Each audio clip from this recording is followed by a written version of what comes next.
todos, sejam muito bem-vindos a mais uma conversa integrada no programa Viana Ativa, integrada também este projeto na candidatura de Viana do Castelo, a cidade europeia do desporto em 2023. Hoje, como já deram conta, estamos no centro de vela de Viana do Castelo, onde por cá decorre uma prova importante a nível nacional que vai apurar atletas para os campeonatos da Europa e também para os campeonatos do mundo na classe Optimist. Temos connosco para esta conversa de hoje o diretor regional do IPDJ, que nos vai obviamente falar sobre a retoma da atividade. Dr. Vítor Dias, muito obrigado pela disponibilidade em estar connosco aqui neste nosso programa.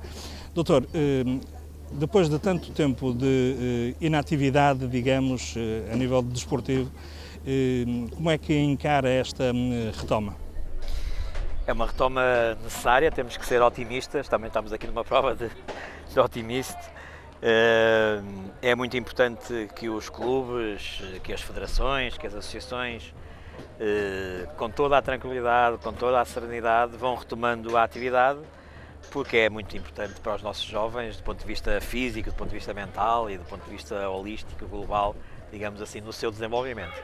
Exato. Como é que o IPDJ também, de uma forma global, geriu toda esta situação de não poder ver os seus atletas, digamos, a praticar as modalidades que mais gostam, a praticar o desporto? Sim, foi difícil para todos, não é? Mas pronto, havia aqui um bem maior, digamos assim, que é a saúde pública, a vida das pessoas.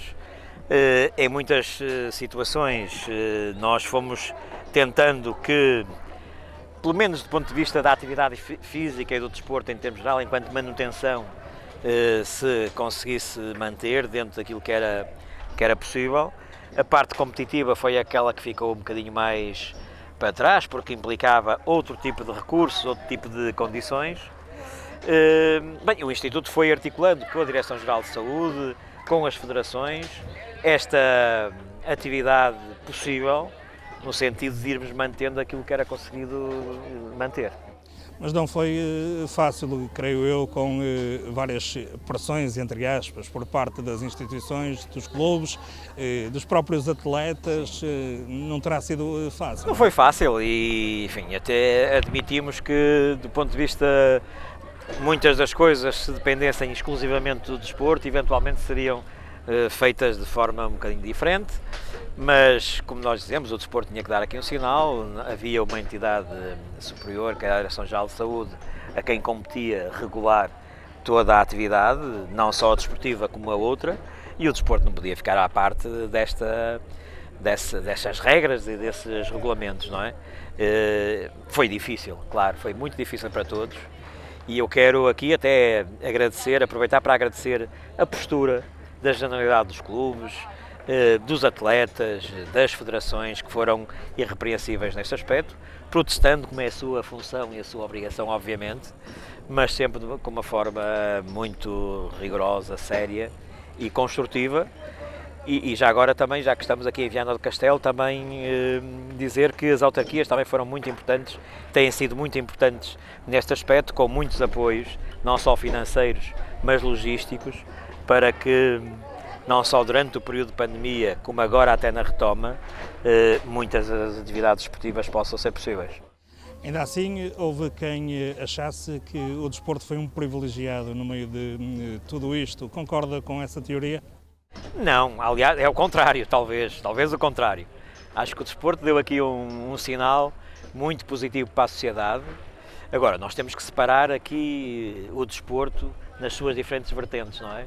Portanto, uma coisa é o desporto profissional, o desporto sénior, aquele que é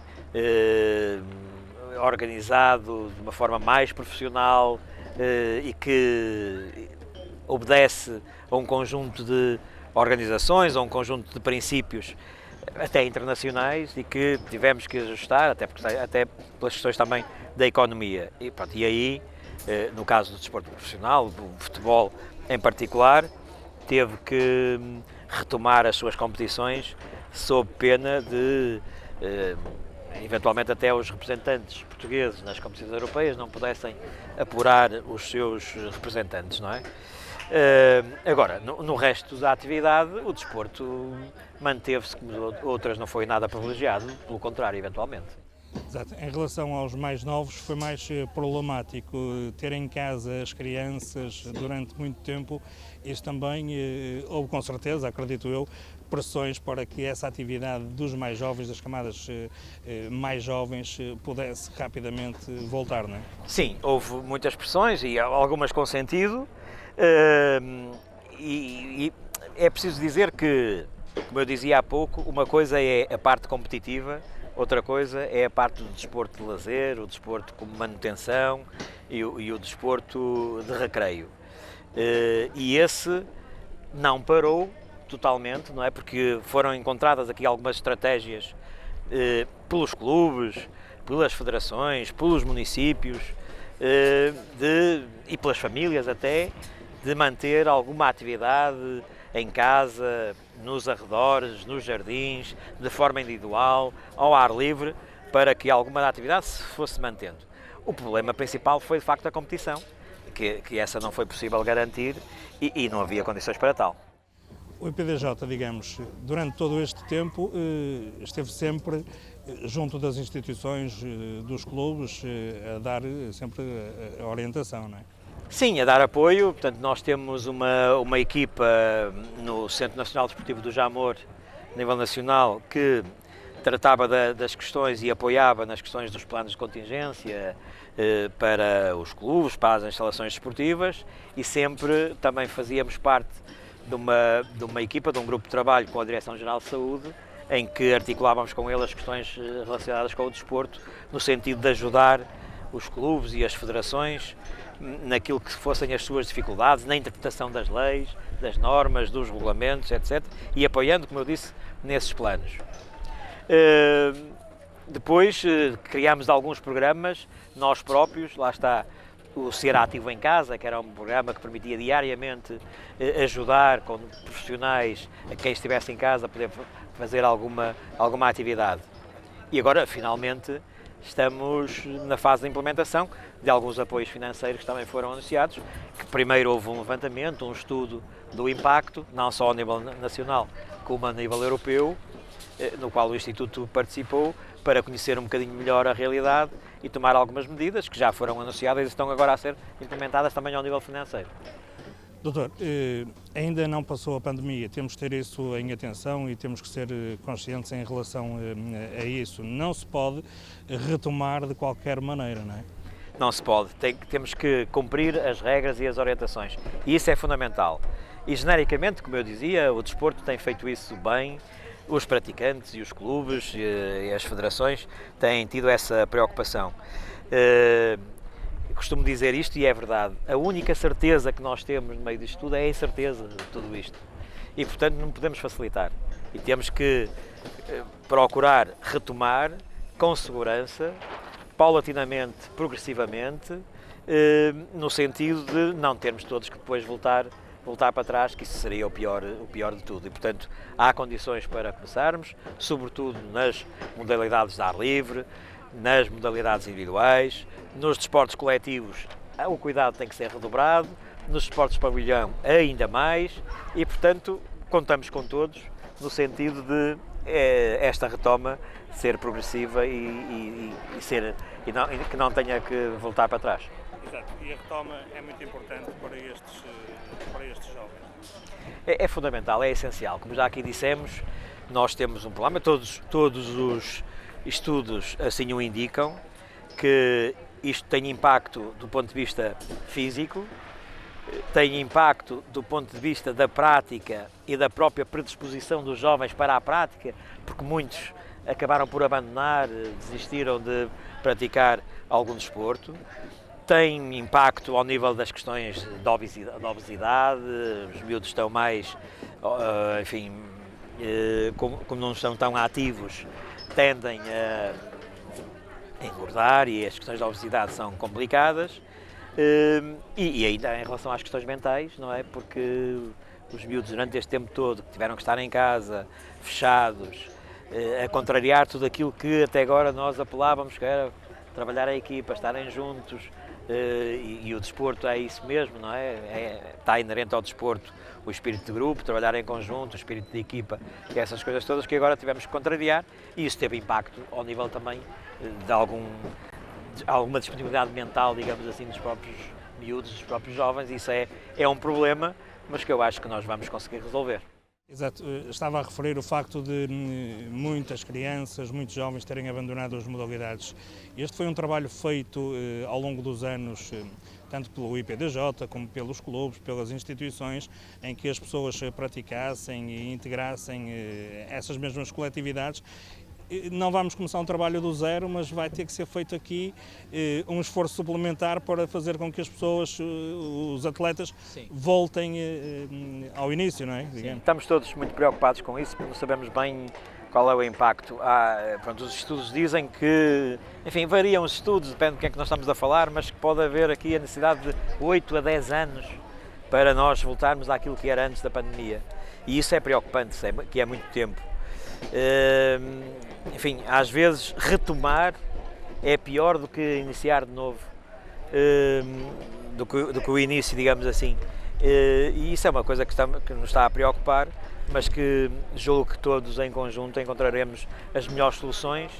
Desde logo, criar condições para a prática, para que não só os praticantes, os atletas, mas também as famílias sintam, que os pais sintam que os seus filhos estão seguros nos locais onde vão praticar. E isso é muito importante, portanto, nós termos as condições logísticas, materiais e técnicas necessárias para que a prática se dê. E, portanto, temos que nós todos fazer o nosso trabalho no sentido de captar outra vez os jovens atletas para a prática das modalidades que eles gostam de praticar. Exato. Esta confiança também em relação às condições de segurança também é muito importante passar, até porque os clubes, as instituições são obrigadas, digamos, a que a segurança, a higiene seja reforçada, não é? E estarão muito mais seguros os jovens nas coletividades. Sim, em ambiente controlado, onde há essas condições, onde os pais e as famílias sabem que o jovem ali está com um mínimo de condições para poder praticar, que são garantidas as condições de higiene, portanto, tem o gel, que tem as máscaras, que tem o distanciamento necessário, que o próprio clube ou a entidade que o está a acolher tem técnicos capacitados, tem profissionais de saúde, se for o caso, para acontecer alguma coisa, os possam encaminhar. Portanto, isso é fundamental e neste momento as famílias podem ter essa garantia. Doutor, para terminarmos esta nossa conversa, Viana do Castelo é a cidade candidata à Cidade Europeia do Desporto em 2023. Sim. Reúne Viana do Castelo essas condições para ganhar, digamos, essa candidatura e para acolher em 2023? Sim, Viana do Castelo tem todas as condições para ser uma grande cidade europeia do desporto. Tem uma autarquia que aposta no desporto, tem clubes de dimensão nacional e internacional, tem infraestruturas e equipamentos, tem atletas, tem um ambiente natural, quer a parte mais litoral, digamos assim, do rio, do mar, tem a montanha, enfim, tem todas as condições para ser uma grande cidade europeia de desporto, e eu acredito que vamos todos em conjunto trabalhar nesse sentido e dignificar Viana do Castelo e a região norte do país mais uma vez com a Cidade Europeia de Desporto em 2023. Agradeço a sua disponibilidade por ter estado connosco neste Viana Ativa. Retome aos poucos da atividade desportiva. Os atletas, como podem também ver nas imagens, já andam por aí a praticar o desporto de que mais gostam.